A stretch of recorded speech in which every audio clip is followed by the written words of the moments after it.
Salut à tous et bienvenue sur la chaîne de Gamers Voice. Je vous invite à liker, commenter, partager la vidéo. Je vous invite à vous abonner. Je vous invite à nous rejoindre sur le Discord pour pouvoir parler de Magic et de plein d'autres choses. Aujourd'hui, on va vous présenter le deck Calice, toujours sur le format Magic Peasant. Donc, on va parler rapidement à nouveau des règles du format Magic Peasant. Vous aurez de toute façon dans la description de la vidéo toutes les informations. Donc, le format Magic Peasant, c'est un format non officiel. Vous avez 55 communes, 5 conco. Vous avez une banlist qui lui est propre.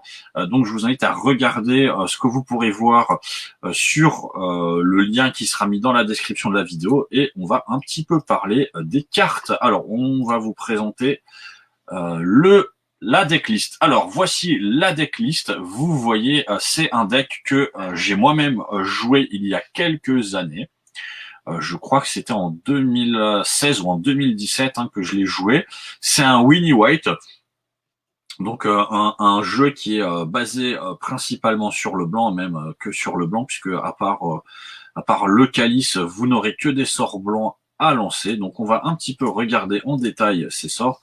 Vous voyez déjà ce qui ressort de ce deck, c'est que vous aurez 21 terrains. Là, vous allez avoir un besoin d'avoir quand même un petit peu plus de terrain que la moyenne, puisque vous allez le voir, c'est un deck qui est assez un peu spécial. Alors c'est un deck, vous l'aurez, pour ceux qui connaissent les cartes, vous l'aurez assez vite compris, c'est un deck qui va se jouer principalement sur les points de vie, puisque ça va être assez important de jouer le deck, de gagner en points de vie. Alors on va un petit peu présenter les cartes avant de rentrer dans la stratégie.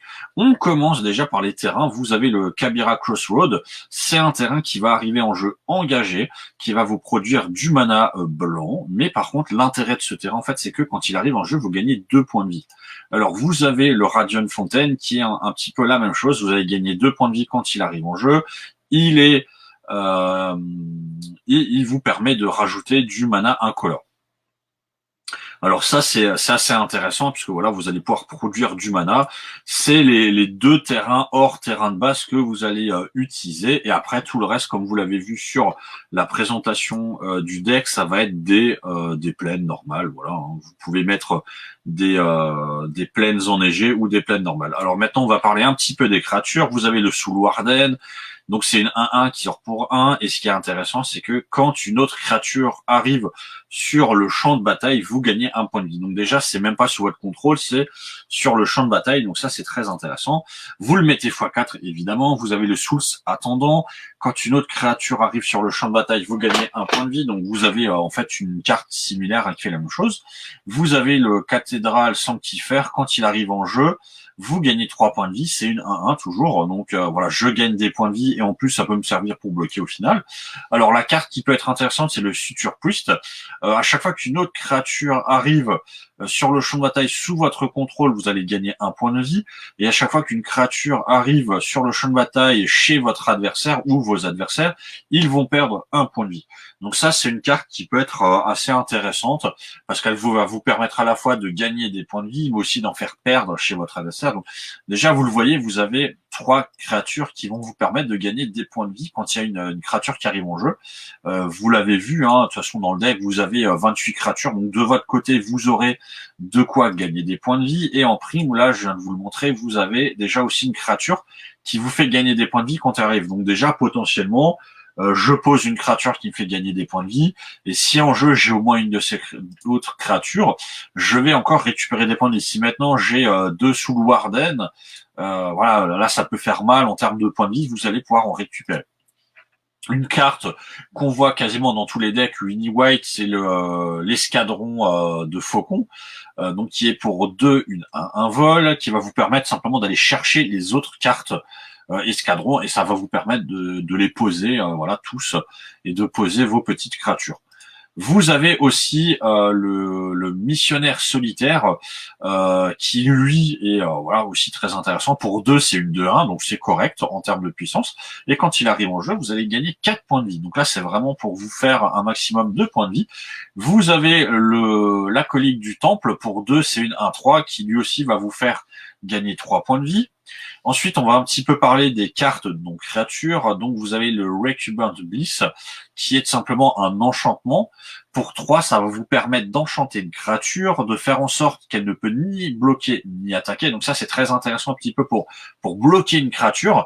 Et par contre, ce qui est très intéressant, et cette carte, en fait, elle se rentre parfaitement dans le deck, c'est qu'au début de votre entretien, vous allez gagner un point de vie. Donc c'est, comme vous le voyez, un deck qui consiste à gagner des points de vie. Ensuite, vous avez le Calice de la vie. Donc comme vous pouvez le voir, c'est une carte qui se transforme. C'est un artefact qui sort pour 3. Et quand vous l'engagez, vous pouvez gagner un point de vie. Ce qui va être intéressant en fait, et c'est d'où le nom du deck, puisque le deck tourne autour du calice, c'est que vous allez engager le calice, vous allez gagner un point de vie, et quand vous avez 10 points de vie de plus que votre start de points de vie, donc si maintenant au départ je fais un match 1 contre 1 normal, j'ai 20 points de vie, donc si j'ai 30 points de vie, je vais pouvoir transformer le calice. Et que se passe-t-il quand le calice est transformé? Eh bien tout simplement il devient le Calice of Death, le calice de la mort, et le joueur ciblé perd 5 points de vie. Donc vous voyez, vous avez une team qui consiste à gagner beaucoup de points de vie assez rapidement, et le but du jeu, ça va tout simplement être de transformer le calice pour qu'il puisse faire perdre des points de vie à votre adversaire. Vous avez aussi Congregate que vous pouvez mettre dans votre main deck, qui va vous permettre de gagner 2 points de vie pour chaque créature sur le champ de bataille, donc les vôtres, mais aussi celles de votre adversaire. Ça aussi, ça peut être très intéressant, hein, tout simplement, soit parce que vous avez besoin d'atteindre cette barre de 30 points de vie, soit parce que votre adversaire vous fait une grosse attaque, vous n'avez pas forcément envie de bloquer ou autre. Vous jouez cette carte, vous récupérez, je ne sais pas moi, 10, 20 points de vie, ça vous permet de survivre. Et vous avez aussi la carte, donc la 5e Unco du deck, puisque évidemment, si vous l'avez vu, le calice sont les Unco. Hein. La 5e carte, ça va être tout simplement un tuteur qui va vous permettre d'aller chercher dans votre bibliothèque un artefact ou un enchantement que vous pourrez mettre dans votre main.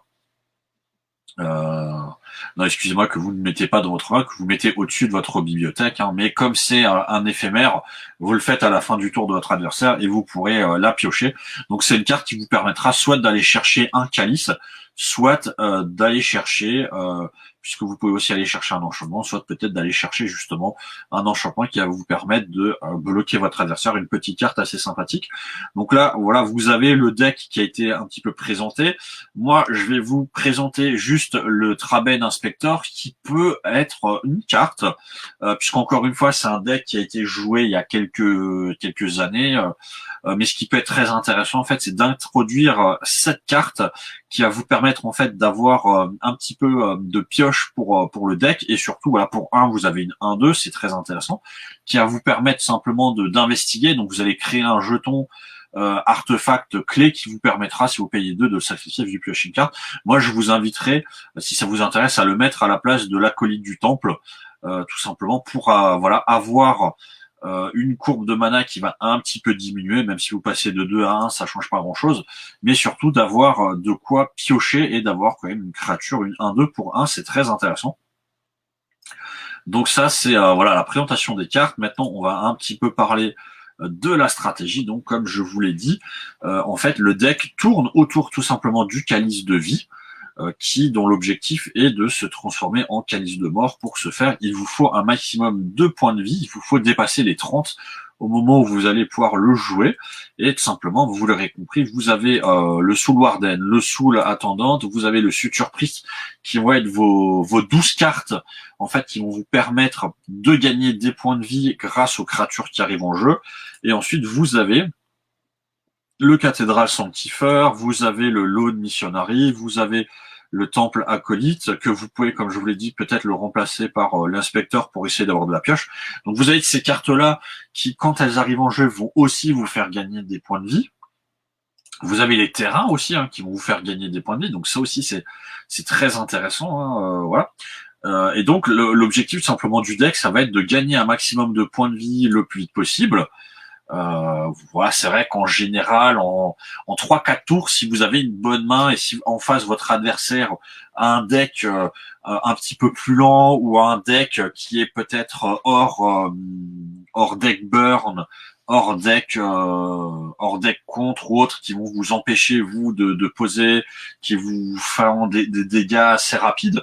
Voilà, si par exemple vous êtes face à des decks purs aggro qui sont vraiment basés que sur les créatures pour vous frapper, peut-être un deck elf, peut-être un deck gobelin dans lequel il y aurait pas trop de blast, peut-être voilà des decks avec des grosses créatures. Là, voilà, vous pouvez poser vos créatures, gagner des points de vie. Ce qui est très intéressant, c'est qu'au final, ça vous fait des bloqueurs. Hein.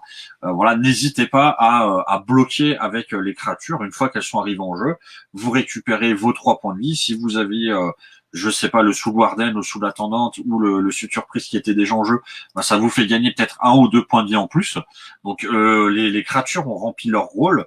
Vous avez l'escadron de faucons qui peut être très intéressant puisque c'est une carte qui a le vol, donc ça vous permettra évidemment de bloquer d'autres créatures qui ont le vol, mais ça peut aussi vous permettre de faire quelques petits dégâts sur votre adversaire si lui n'a pas de créature avec le vol, et peut-être de pouvoir le finir ses points de vie. Ce qui est intéressant, hein, comme vous le voyez, c'est le Suture Priest et le Chalice of Death qui jouent vraiment, qui peuvent jouer ensemble, puisque vous allez faire perdre 5 points de vie en une fois à votre adversaire. Si le Suture Priest lui fait perdre 2-3 points de vie, et si vous finissez encore avec le Squadron Hawk, vous pouvez peut-être finir la game, et vous avez les cartes en fait qui vont vous permettre tout simplement de tenir avec je bloque une créature et en plus je gagne des points de vie, je récupère des points de vie. Encore une fois, l'inspecteur, ça peut être intéressant pour avoir de la pioche. Voilà. Donc on a un petit peu la stratégie, ça va être en fait de gagner un maximum de points de vie le plus possible, de temporiser avec vos créatures en bloquant si besoin, d'utiliser les enchantements et les éphémères que vous avez à votre disposition pour essayer, pareil, un peu de contrôler le jeu pour pas trop perdre de points de vie, pour pouvoir que votre calice rentre en action, ce qui peut être très intéressant à la place peut-être de notre 5e Unco, ça va être peut-être de mettre le Loxodo Warhammer, donc qui est une Unco qui a un équipement qui sort pour 3, qui équipe pour 3 et qui fait gagner +3/+0 le piétinement et le lien de vie à la créature équipée. Là, ça peut être assez intéressant de l'équiper sur un Squadron Hawk peut-être. Hein. Ça vous fera une 4-1 viol, piétinement et lien de vie. Donc si en face vous n'avez pas de créature qui a le vol, ben ça peut tout simplement vous faire 4 points de dégâts et 4 points de vie à récupérer pour vous. Donc ça peut être un très bon moyen là aussi de temporiser et de ne pas mourir. Voilà, on arrive un petit peu à la fin de la présentation de ce deck Chalice, hein, qui est dans le type Winnie White. N'hésitez pas à nous dire ce que vous en pensez, n'hésitez pas à liker, commenter, partager, n'hésitez pas à nous rejoindre sur Discord et on se retrouve pour une prochaine vidéo. Ciao.